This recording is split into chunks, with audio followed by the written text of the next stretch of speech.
कनकपुर नाम के एक छोटे से गांव में एक गरीब सौरभ रहता था। सौरभ गरीब था, लेकिन बहुत मेहनती और ईमानदार था। उसका घर मिट्टी का बना हुआ था, जिसमें उसके बूढ़े पिताजी और उसका छोटा भाई कुणाली रहते थे।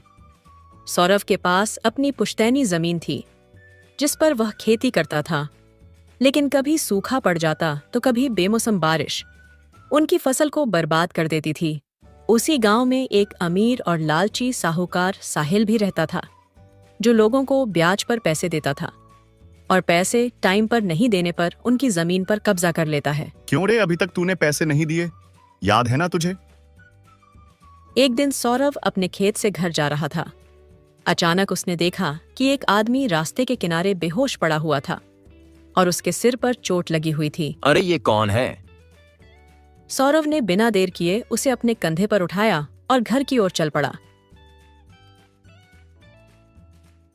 कुणाली ने जब बेहोश आदमी को देखा तो सौरभ से पूछा, ये कौन है और इसे क्या हुआ है?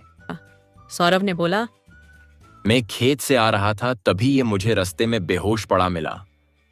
सौरभ और उसके घर वालों ने उसको खाना खिलाया और उसका इलाज किया।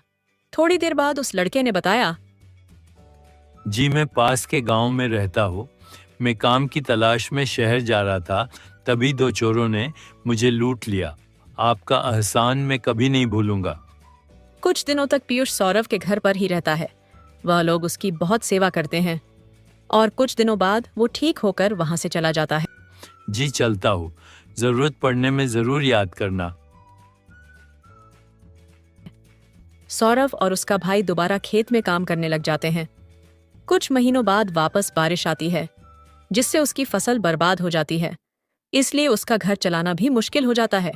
सौरभ गांव में साहूकार के पास जाता है और उससे कुछ पैसे उधार मांगता है।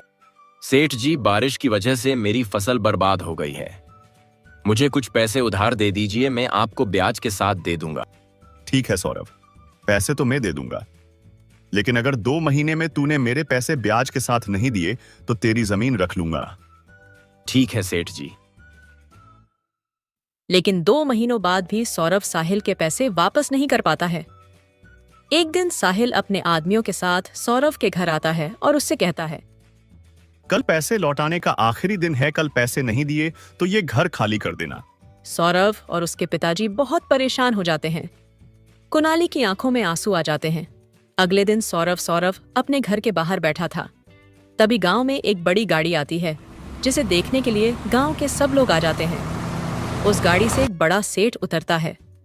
सौरभ और कुणाली भी उसे देखने के लिए जाते हैं। वो सेठ कोई और नहीं बल्कि पीयूष ही था। वह शहर में जाकर बहुत बड़ा व्यापारी बन गया था। सौरभ को देखकर पीयूष बोलता है, अरे सौरभ, मैं तुम्हें ही ढूंढ रहा था। शहर में जाकर मुझे बहुत अच्छा काम मिल गया था।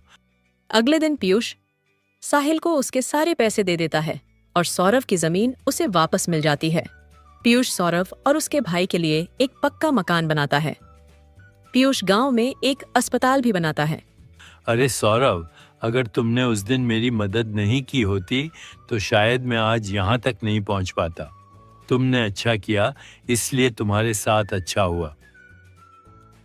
सौरभ ने पीयूष की मदद की थी और उसे अपने अच्छे काम का फल उसे मिला। इसी तरह हमें भी लोगों की मदद करनी चाहिए।